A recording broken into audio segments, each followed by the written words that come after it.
All right, so today we have Ron Zaleski. You were born in Long Island, New York, Southampton on November 11th, 1950. You won the draft lottery in 1969 with the number 34, and you went into the Marines in 1970. You did the buddy plan with your friend Tony, who you knew since you were 6 years old before joining. Before the Marine Corps, you were also in the Merchant Marines, correct? Correct. How long were you in the Merchant Marines? Like 6 months to a year. Okay. Yeah. Okay, and then after you got out of the Marine Corps, you operated a gym and a scuba shop. That's correct? Yeah. Yep. And then after 9/11, you realized that if you did nothing, you would allow others to go through life with little to no guidance after serving in the military. In 2006 to 2007, you walked the Appalachian Trail barefoot to create awareness. Then in 2010 to 2011, you walked across the country barefoot, carrying a petition trying to get Washington to provide mandatory counseling for all military personnel prior to their discharge. In 2014 to 2016, you started a homeless shelter in the Keys, correct? Correct. And then later on in 2020, you started a mentorship program, and now you spend most of your days running the program and mentoring others. Correct. Okay. Well, let's get into a little bit about your early life. What was it like growing up in Long Island? Well, when I was a kid, which was a long time ago, it was nice. It was rural, no computer. You're outside playing till it gets dark, or one of your parents yells for you to come home. And, it was simple. I guess it was a simple time because I was naive and we didn't have all the intel that everybody has now. I pity the children now because they get all the information that adults get, and I've got to scare them to death. And then also the parents are afraid to let him out, or they're afraid they're going to get shot in school. They're afraid somebody's going to abduct them. They're afraid to say the wrong thing to somebody. They're going to be bullied. I mean, the bully was on the playground, you beat him up, you became friends, and it was over. Mm-hmm. Now it's like they hide behind all this social media stuff, and they're just the fear in this country. I just finished walking across the country. I'm never going to say it's my last walk. I thought my other one was my last walk. But, but the amount of fear in this country is just off the charts. Yeah. We're the home of the cowards right now. We're the home of the fearful. I mean, and then what you fear, you create, because you're afraid of it, so it's going to happen. Yeah. You help make it happen. So that's sad. I apologize. I kind of got off the track a little bit. So So when I grew up, it was nice, and then also I was raised strict Catholic. I'm third generation Polish, and my grandmother lived with us and stuff. So it was a family. We're really family orientated, and touchy feely and all that, and I believed everything they told me, mm-hmm. Because my parents knew everything, and I didn't, so I believed them. And then when I got older, my father was an alcoholic. I got beat physically or verbally every day growing up because, you beat the child, you don't spare the rod, you beat the child. And when I grew up, I thought he hated me, and later on I realized he just prepared me for a world of horror he saw, because at the age of 17 he had a choice to go to prison for armed robbery or go in the Army. So he went in the Army, and he's at the tail end of World War II when they opened up the ovens in Auschwitz and they're scraping our relatives off the floor. What do you think that does to a 17-year-old kid? Yeah. So he was drunk every day of his life. Yeah. But he supported us, he took care of us, he protected us, but he was brutal. Because that's the world he saw. And you know, when I got older, I loved the guy, but I forgave him because when I met his father, which I didn't even know I had a grandfather, he was a piece of work. Yeah. He got stabbed in the Bowery for a quarter. He was a raging out. He was brutal. Yeah. So so then I understood where my father came from. Mm-hmm. And that's why I wrote the book also, so that my children would know who I am. They think they know who I am because they said, well, I've known you my whole life. Yeah, right. But you haven't known me my whole life. Mm-hmm. This is how I grew up. This is why I see the world the way I do. And this is why I do the things I do. And I've apologized to them. I did the best I could. And I realized my father did the best he could. He had demons. And these 17-year-old kids that's got to see his relatives scraped off the floor. And the horrors that we do to one another in war. It changes you. Yeah. You know, people say to me, you know, get over it. You're home. You're safe. And I wasn't even in combat. But they say that, why? What's the problem with these guys? I say, okay, well, imagine you're driving a car and you get in this horrific accident and everybody gets killed but you, and it might be your fault, we'll never know. Get over it. You know people get killed in car accidents. Then they can start to relate. And I work to educate civilians as well because there's this rift between us. People like to make divisions so they have control or whatever. We're all alike. Civilians are just like military. We've just had a different experience than them. And yeah, it's the other thing I tell them is I say, you know, you wonder why we're angry and we kill ourselves? Well, you trained me my whole life to be good and loving. Then you trained me for 12 weeks to kill, to go against everything you've taught me and everything I believe now because that's who I am. This good little Catholic boy. Then you put some of us in life and death situations where we kill. Then you know, pull us out, leave our weapons behind for the enemy, abandon everybody we said we'd protect and they get killed. And then we get home and you say, get over it. It's about money and politics and laugh at us. How do you get over? You've become a monster. Yeah. Yeah. You live with that forever. And I believe I carry guilt because I went into the Marines and I don't believe in killing. I went in the Marines to hurt my parents because how my father treated me and all the hypocrisy I saw in the church and the government and the police. Because, you know, when you get older, your eyes start to open up. And the way I hurt my parents was passive-aggressive. And I'll never forget when I came home and said, I'm going in the Marines, my father said, why are you going in the Marines? You don't believe in killing. And I says, well, it must be okay. The church doesn't stop it. And my mother sat there and cried. I thought I knew what I wanted. That's not what I wanted. And I died a little bit that day. And then I get in and I get into a fight with my commanding officer because I got an attitude. Mm-hmm. You know, that's just the way I was raised. You know, I didn't trust anybody because how could I even trust my own father who would put me in harm's way and beat me? Right. So I go in and I'm not stupid. I read the rules of what I can do and what I can't. My first duty station, I'm guarding nuclear missiles. My commanding officer comes in and I have the right to unholster my weapon. Mm-hmm. So I unholstered my weapon, but I pointed it at his head. Ooh. And you could see this guy was sweating. I mean, he was physically sweating.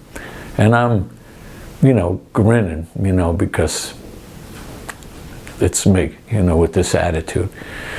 And then he, you know, leaves, and I get orders to go to Vietnam within 2 weeks. He invites me into his office and says, what do you think of that, Zaleski? I says, I think the only way you're going to get me over there is if you chain me to a helicopter.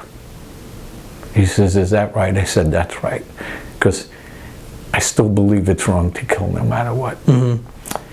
So we talked a little bit, and I had told him I was in the Merchant Marines. And to backtrack a little bit, when I was in the Merchant Marines, we're delivering military equipment to the Arabs, and we had signed a peace treaty with the Jews. And I'm saying, I'm 17, I'm saying, how can we do this? We're giving weapons to the enemies of our friends. They all laughed at me and said it's about money. And I'm like, I contemplated suicide because I know I'm going to go to hell because now I'm involved in killing. And I had like an epiphany that God loves me and it's okay. But then that's when I didn't trust my government anymore. How could they do this? Because I always believed we were right and did the right thing for the right reason. So I wasn't going to go in the Marines. I mean, I went in on the buddy plan because my buddy Tony, who got caught for the stuff we did and I didn't, had a record, and the only branch that would take him was the Marines. And he says, let's go in together. I says, I'm waiting till the FBI come and get me. I'm not going. But he convinced, oh, go ahead. And I figured, well, I'm going anyway, and it's a great way to hurt my parents. That's why I did that. So I get orders to go to Vietnam, and I had my meeting with my commanding officer. And then, and it's funny, he asked me, because he knew I was in the Merchant Marines, he says, I have a son your age, and he's in the Merchant Marines, will that make a man of him? I said, if he's not a man when he goes in, he won't be one when he gets out. Wow. And then I left, didn't give it another thought, and I go home, and I didn't say a word to my parents because I heard them enough. And I just, when I got home, I got down on my knees in my room, and I prayed, and I says, God, I'm afraid and I want to live. I don't think I have the courage not to shoot another man. I'm afraid and I want to live. I figured, well, you know what? I'm not going to run to Canada. I'm going to go in and I'll go to prison or face a firing squad. But boy, that would be ironic if I face a firing squad. So I go to California, and I'm in line with these 5 other guys I'm supposed to go over to Vietnam with. And when it comes my turn, I said to him, I says, I'm not going. He said, don't worry, you coward, your orders have been changed. And I'm like, thank you, God. And I didn't realize it was probably my commanding officer didn't want, he knew I'm going to get killed and probably get everybody with me killed too. But I didn't even think of that then. I was just, thank you, God. And a month before I get out, I see one of the 5 I was supposed to go with, and he's limping. I said, what happened? He said, we all got shot and 2 died. Wow. So I was overwhelmed with guilt, anger, grief, fear, rage, but it all just boiled down to anger, and I felt I died inside that day. And when I got out, I decided I'm not wearing shoes. You know, it's going to be a memorial for my friends that died and suffered. They fought for my freedom. I can do what I want. I'm not wearing shoes. But whenever anybody would meet me, they'd say, how come you don't wear shoes? I'd say, I don't feel like it. You got a problem with that? And I lived up north, so I'm out there in the snow. I'm out there going to restaurants, getting thrown out of a lot of places. I didn't care. I was just angry and defiant because on the way home, when I got out of the Marines, I'm on the train coming home in New York, and it's packed, and somebody said, baby killer. And I screamed, who said that? And they all looked down at their shoes. I was so angry. And I just couldn't be around people. I went and lived in the woods for a year after I got out. And out in the woods, I was perfect. I was fine. I was happy. Nobody's bugging me. I'm not bugging anybody, you know. But I didn't have the money to stay out there anymore because I didn't get unemployment or anything. I just went out there, and it was just. then I came back and, you know, worked and went to college and got married and all that stuff. And but I destroyed every relationship I'd been in because I was so self-destructive. My anger just, and I couldn't see it. I destroyed everything, my anger and my hate. And I was drinking and doing drugs, all that good stuff. And when, in my first marriage, you can't, if you're not healthy, you're not going to be with a healthy person. You know, and this girl that I married, she was pregnant with my first son. And we went to a party and I'd been drinking and I said stupid stuff. And it was a real quiet ride home. She didn't say a word to me. She was so angry. And we get out of the car and I'm following her to the house. She turned around and slapped me in the face. And I saw red. And when the red started to clear, I had her throat in my hand. I had her on the ground and I'm like this, gonna punch her out. And when that fog cleared and I realized I'd become my old man, I shook my head, laughed, and walked away. That's the day I quit drinking. Because I swore I would not be my old man to my kids. So I didn't drink. And I didn't realize till just a couple of years ago, I did the same thing my father did to me, only in a different way. What I did, I didn't hit my kids. I mean, they got hit each once or twice in the beginning when they're little, and you don't want to, you can't explain to a kid, don't run in traffic. But what I did was, when I would get angry, I'd put my fist through a wall. I tore a door off the hinges. I scared them to death without touching them.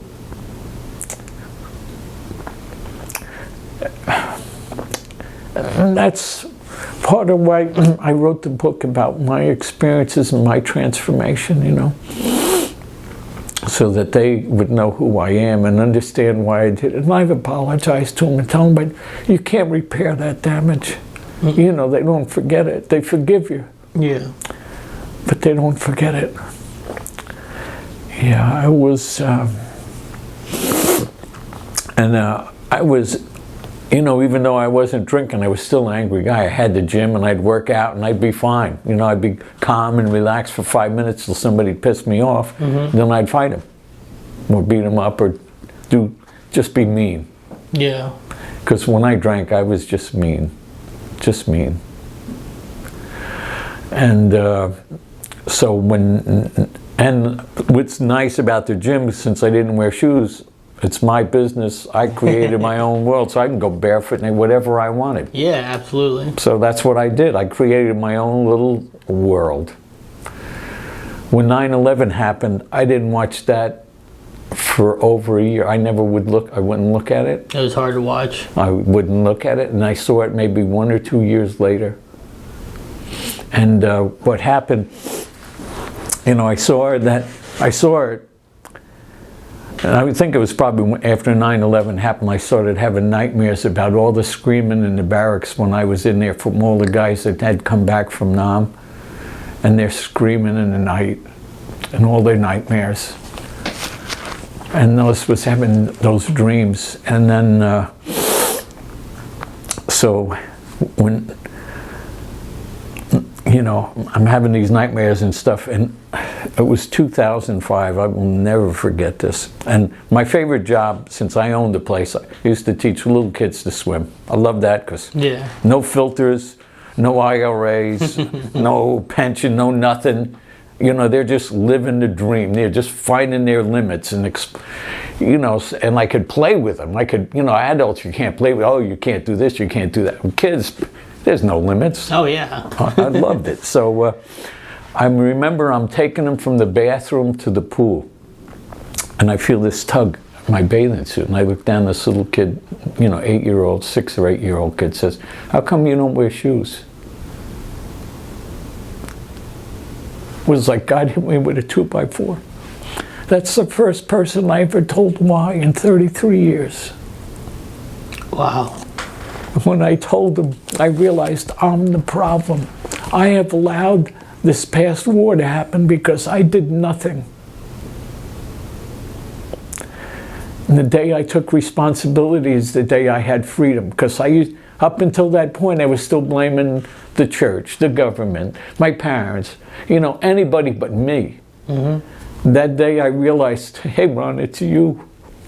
You're the problem. And I couldn't live with that.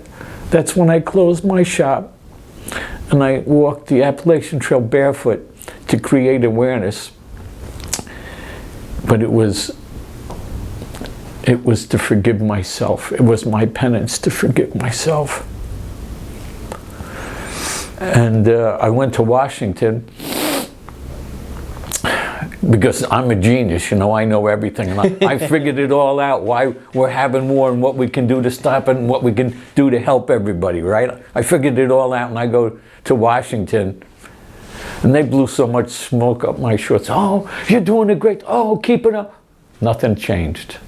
Nothing happened. I wanted mandatory counseling for everybody before they got out, so that everybody gets it, because everybody has changed. Everybody is impacted. Not, oh, this person has PTSD. Oh, 10%, 5%.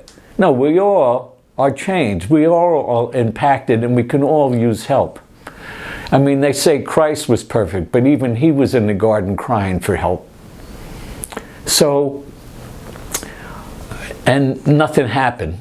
So I did my second walk across the country barefoot with a petition now, because now I'm going to Washington with a petition with these specific demands, okay, that they all get mandatory counseling so nobody slides through the cracks. And it'd be like, when you get out of high school, you have a guidance counselor to help you make those choices. We get out of the military, this is what I got, a drop kick out. See you later.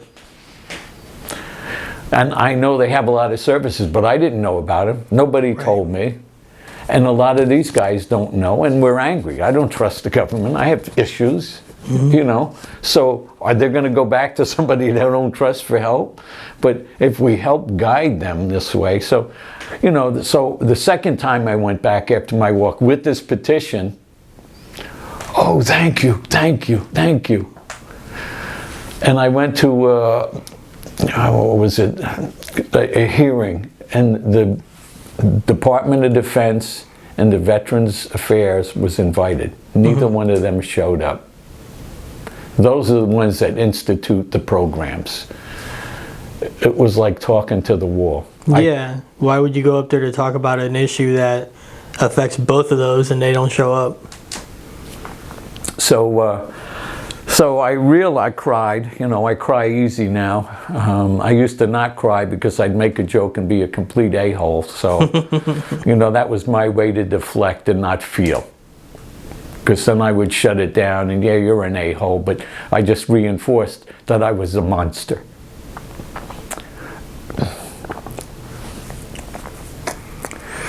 So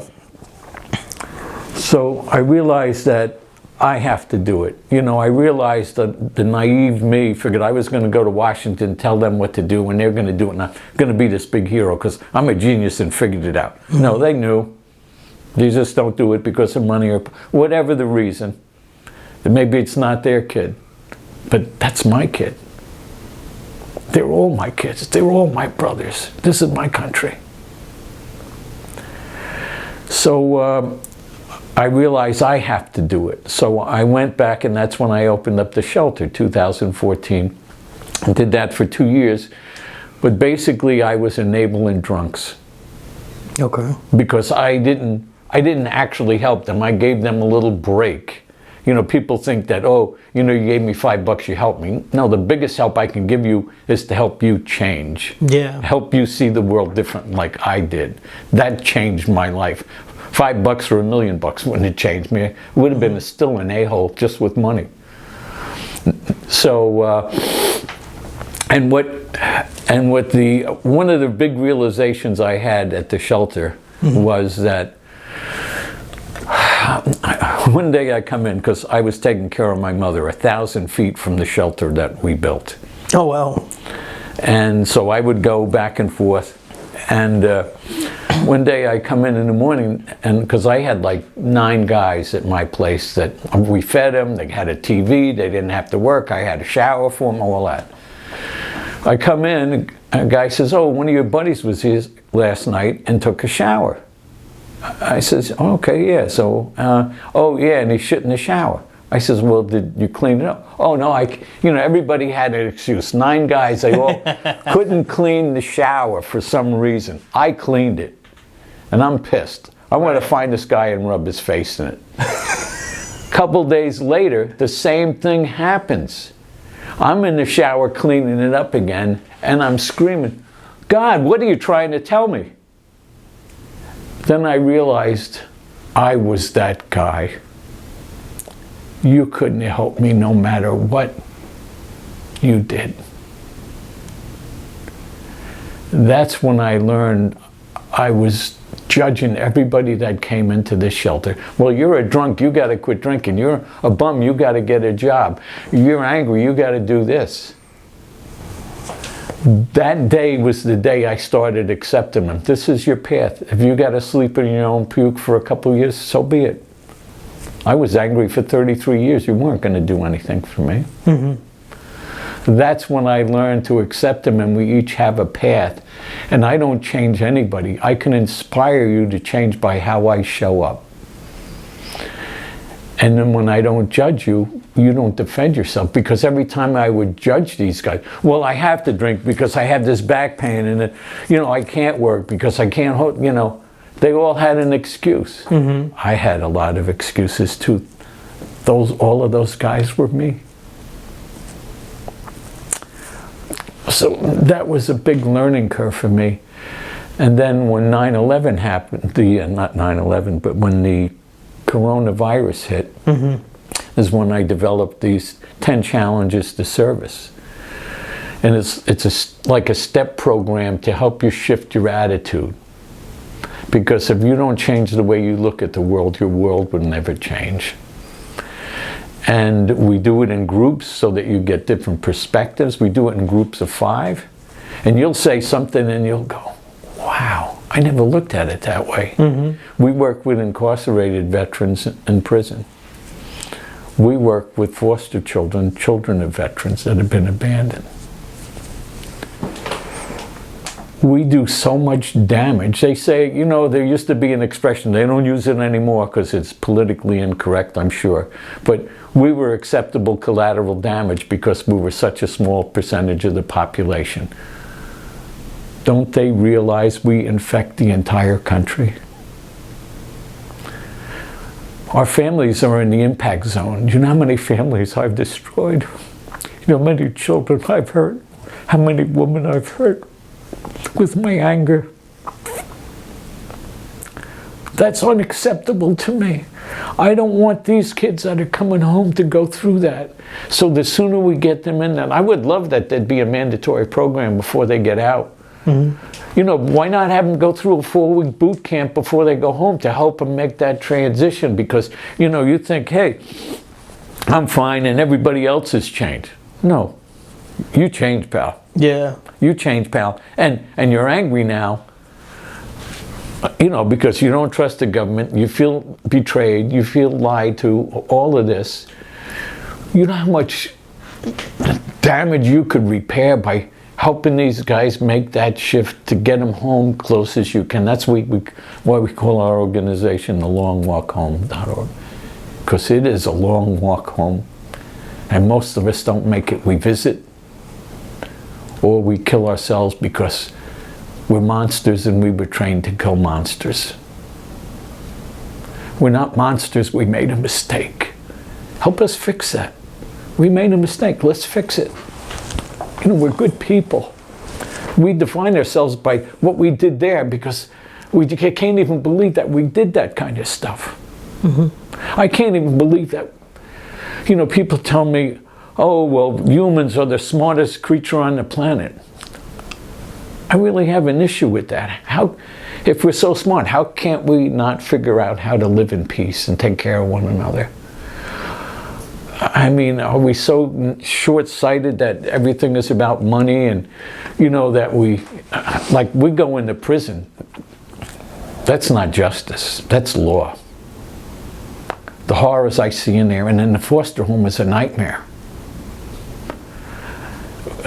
If you help these young men and women, then we won't have these kids go into foster home. The cycle's just getting bigger, and there's more foster home, there's more abuse. I don't mean to paint the world as a dark place. Right. Forgive me for that. No. But what I see, I know we can fix it. I know we're better than this. We can do this. You can't, I'm not going to take any money with me when I go. I've decided, I'm leaving it all behind. But what I do want to fix before I go is to help my children be as healthy as they can, and to have a good life and be good and decent people.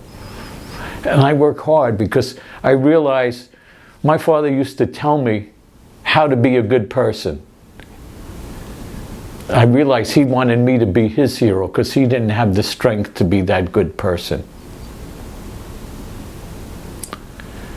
And I'm sorry that I let him down, because I wasn't his hero, because I became like him, because his actions spoke so much louder than his words. That's what I listened to. I beat my siblings. I beat other people. I was angry. I was fearful. And when we're afraid, and when I'm afraid, that's when I do the stupidest things. Mm-hmm. But when I'm fearless, what can you do to me? What do I have to be afraid of? Well, you're going to kill me? So what? And and we can't have courage without fear. When I would teach the kids to swim, I'd say, it's okay to be afraid, because that's where courage comes from. And people say, they're going to say this about me. I'm like, who cares? What people know about you, they twist around. What they don't know, they make up. So let them talk. What are you afraid of? Mm-hmm. So we just finished walking across, and I took my adopted son with me. Mm-hmm. Thank God he was with me, because it was a tough trip physically for me. But he got to see the impact you can have by not being afraid to talk to a stranger. Just to be available to listen. Mm-hmm. When I was walking with my sign, I still walk with the sign. And one day, and this is quite a while ago, I had these internal conversations. I said, God, I'm getting tired. I can't keep doing this. And I hear this little voice. And I'm not sure if it's mine. Sometimes it makes too much sense to be mine. It says, I know you are, but I want you to. And I says, okay. So the next day, I grudgingly dragged myself out of bed, put on my sign, and walked. Halfway through the walk, a 20-year-old kid comes up to me and said, I was going to kill myself today. Thank you for being here. You do not know the impact you have just by looking another human being in the eye and saying, how are you? You okay? Oh, I'm okay. No, what's going on? Tell me. He knows he's been seen, and he knows he's heard. He knows he matters, and somebody cares. That's all most of us need. People tell me, you think of suicide? Yeah, I think about it every day. To me, it gives me power to do anything I want. Because you know what? Hey, if this is so fearful and scary, you know what? I go to plan B. I can kill myself. So I can do it. What can I do then? Embracing death to me gives me the courage to live. Because if you're scared, you don't live. Right. There's so many people walking around like zombies out there. It's scary. This is very true. Yeah. So we're always looking for mentors. We'd like you to help join us to become a mentor, and we help these guys make the transition so that they have a better quality of life and their children have a better quality of life. The suicides, a failed attempted suicide costs like $700,000 from some of the statistics I read. The numbers may be off now, but a suicide that is successful only costs like $70,000 or something, you know. The damage it does, and these numbers, you know, I hear 22 vets a day commit suicide, but also 22 active military kill themselves a day, so that's 44. And these are rough numbers, because I know the numbers they skew with, because the police, if there's no NOTA, they cannot make it look, if it's not real, if it's questionable, they say it's an accident. Right. So the family doesn't have to carry the guilt. Because on my first walk across the country, every day I'd meet a mother, and this is what their litany. Every one of them said this except one. He told me I didn't believe him, I should have known it's my fault. And they carry that guilt forever. And it destroys the family, because now their children have an 85% chance of committing suicide. And if you put our numbers, since we're only 7% of the population, veteran and active, and we have 44 a day committing suicide, and we're 7%. So if we were 100% of the population, it would be over 600 a day committing suicide. If that was going on in our country, we'd throw so much money at it to happen. Or if we had 18 or 20 McVeighs a day, we'd throw so much money at it to fix it, your head would spin. But it's not, because we're trained to protect our country and our loved ones, so we destroy ourselves. So it's okay. We can just let that go. It's unacceptable to me. I will do everything in my power to help change those numbers and help anybody I can. And that's pretty much my story. It's pretty cool. I do got a couple questions for you after all that. I'm sorry. No, don't be sorry. Be happy. So let's go back a little bit. We went through your story. Was there any, I know you said you had an issue with a commanding officer. Was there any particular instructor or sergeant or something that helped you out while you were in, that tried to get you back on track, kind of knock you back to some sense a little bit? You know, when I was at my first duty station, Armin Rousseau was the lance corporal. And he said to me, he said, Zaleski, you'll never get out of here alive if you don't change your attitude. And he was like 2 years older than me, a real salty vet. And he's related to the philosopher, but that always stuck in my mind. And what I did when I got to California, I made a game board, and I played a game and made it a game of me being in the military. And that helped me shift from looking at it, it's horrible, I hated it, you know, because I got amnesia twice while I was in. Forgot my own name and where I was twice. What? Because I didn't want to be there. It went against everything I believed. Wow. I'll never forget, I woke up in the barracks and it's like, I'm thinking, who am I?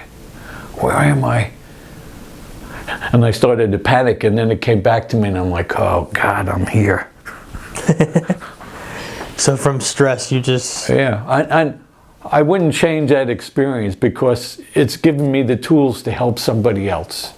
I'm glad that was part of my path. Because I can relate to the anger. I can relate to the guys that believe they're monsters. I've done terrible things with my lack of actions and my actions. So I understand. And I had a young guy come up to me all ripped. I don't have the juice I used to have when I was younger and fighting, because I had a dojo at my gym. The guy that ran it was a matchmaker for ultimate fighting. Oh, wow. So I used to fight with guys you see on TV. Nice. So I had this young guy come up to me at a table. We had a place, and he says, "They're afraid of me. They hate me." And then I'm smiling, and I start laughing. He says, "What are you laughing at?" I says, "Well, look at how you're showing up. You're scaring the living daylights out of them." And he's like, "Oh." But if I got like this with him, I would have made him right. Mm-hmm. I am no good. I am a monster. No, you're not. Changed everything because I wasn't afraid of him. He wasn't angry at me. He was angry at himself. I was angry at everybody, but it was me I was angry at. And once you figured out how to let go of that anger, things started changing rapidly, huh? Yeah. And anger comes up. I mean, it's an emotion. I mean, anger and fear, they're going to come up, but it's what am I going to do with it? Am I going to live with it for days and go beat somebody up? No, we're not going to do that. Look at it different. This is somebody that's afraid, and I like to believe the strong take care of the weak. Because you take care of your children, you protect them, and this adult is a child that just got scared. And when I can look at somebody that way, it's okay. Sometimes I can't. Sometimes I flare right up and react instead of act. But, for the most part, I can do that. Yeah, it takes a while to get it under control when you're angry at yourself. Yeah. But Armin was a real big help to me. I mean, nice and calm, and, and he was over there, saw a lot of action, did a lot of stuff. But, and it was neat. He had a wife that supported him. He was married to her before and after, and stayed married to her for the entire time. Wow. And what I've understood, a lot of the 80% of the suicides are related to a failed relationship. Mm-hmm. You come home, and the person you felt you're protecting and loved and fought for abandons you. You're like, why did I do this? What's the point of living? I have no reason to live. So then part of our challenge is to create new goals, to create a new mission. Mm-hmm. How do you deal with anger? How do you repair these relationships? Because we burn some bridges when we come home. We do. We definitely do. Yeah. How were you received by your family and the community when you got home? I know you said you had the incident with someone saying the baby killer comment, but by your family and where you grew up, how did they feel that you were home? Well, in my town, all the Polish guys went in the Marines. Mm-hmm. It's just something, I guess.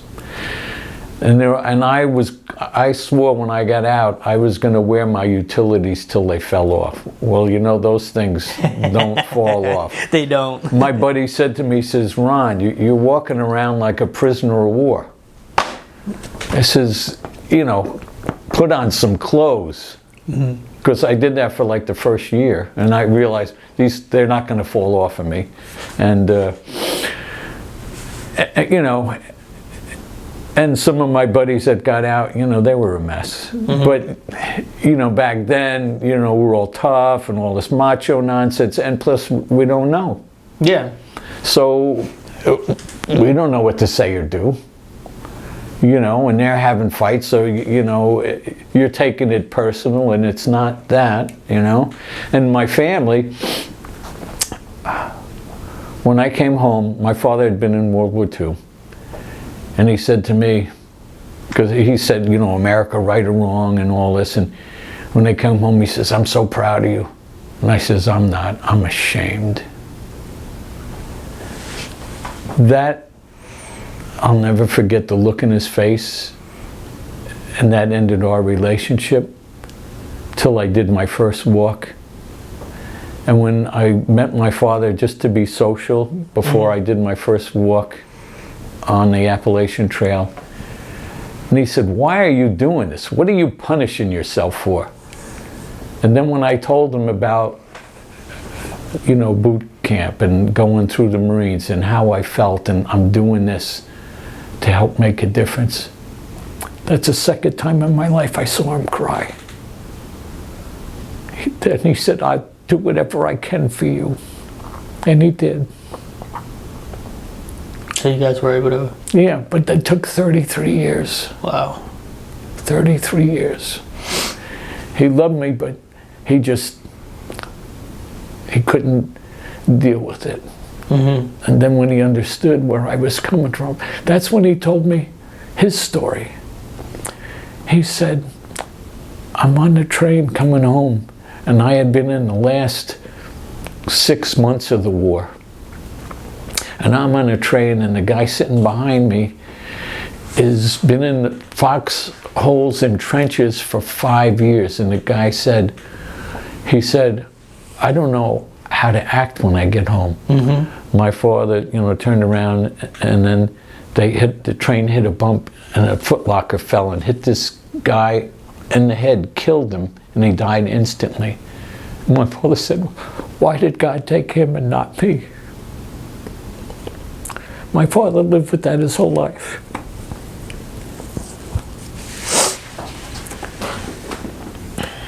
So, yeah, it was tough. My family didn't understand. My father understood.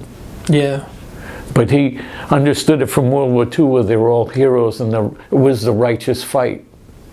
Vietnam, what was that all about? I mean, who knows? I'm not high enough on the food chain to get the intel of the big picture. So I don't even say, but to me, any reason to kill another person is wrong. Right. There's another way. When they say to me, I hate this, "We've exhausted every means and our only recourse is war." If your kid was on the front line, I'm sure you'd find another way. Well, did any of the friendships that you made while you were in, or even Tony, did they continue after you got out? Yeah, Armin continued. And How then, long were you guys, is he still, like, you guys still got along? I'm not sure if he's alive or dead. I know he got really sick, and I tried to call him, and I was unable to reach him. But when I lived in the woods, I lived near him. Oh, wow. So he would come and see me and stuff. Wow. Dang. And Tony, my buddy Tony, he drank hard every day, and he died just a little while ago. I'm going to his service in September. Wow. He had a lot of issues afterwards, or just... Well, he had him before, because he's Polish also, and his father was Polish. Both of us were 100% Polish. Gotcha. And his father's job in World War II was to pick body parts up off the battlefield and put them in buckets. So his father drank every day and beat him every day too. Wow. What's one thing you wish people knew more about veterans?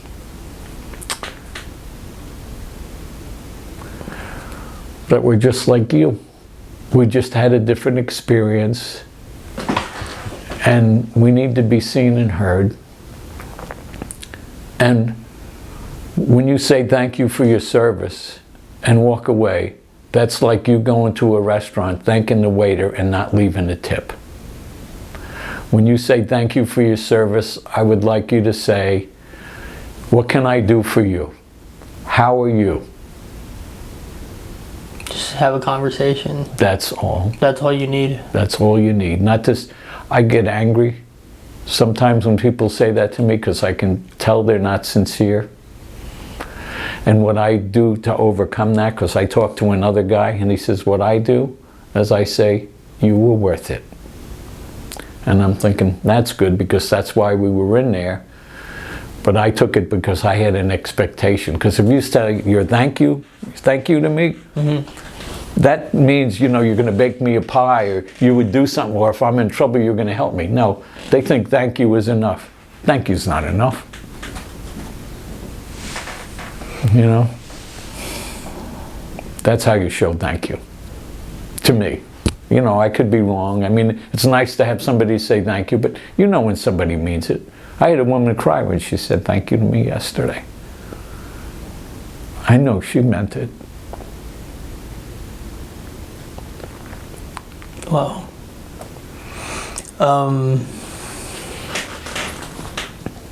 What would you like people to remember from your story?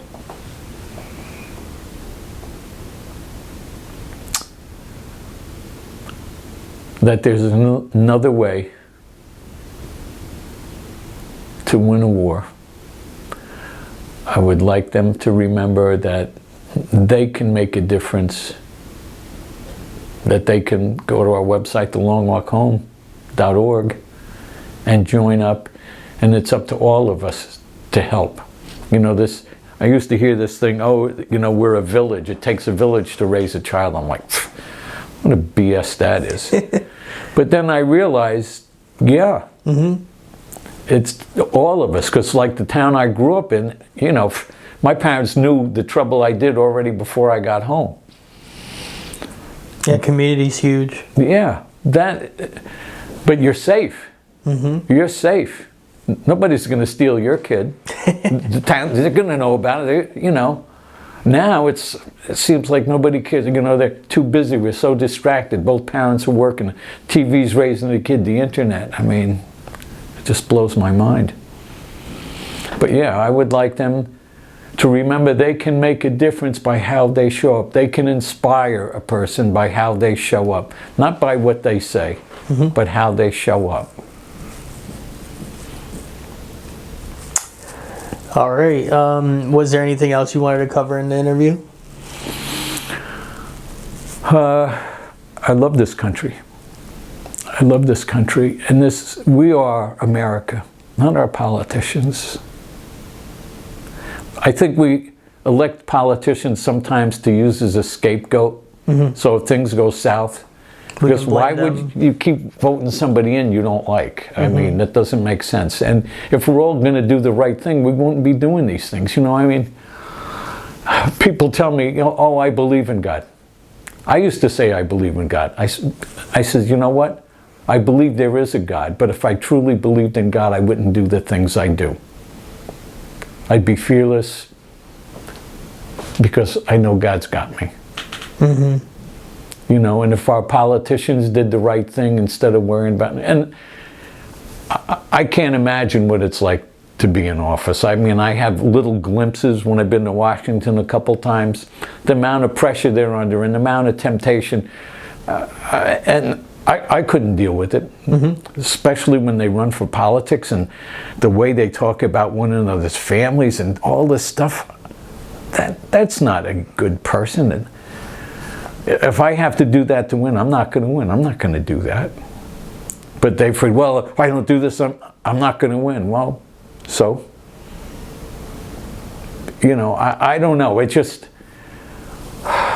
where we've started to go. I mean, it wasn't that way. They never used to attack one another. The way they attack one another, call them traitors and the enemy. They're Americans. They just have a different point of view. We all want what's best for our children. We all want to live in peace and comfort, you know. I mean, that just, I apologize, I ramble a lot. No, you're good. You're definitely good. I will say your story is full of a lot of resiliency on your part. You've been through a lot and you're able to want to make sure you want to help some people out in the long run. That concludes our interview, and the only thing I do want to say is I truly mean it when I say thank you for your service, and I am very honored, and it's been a privilege to hear your story. It's a really cool story. Thank you. Thank you.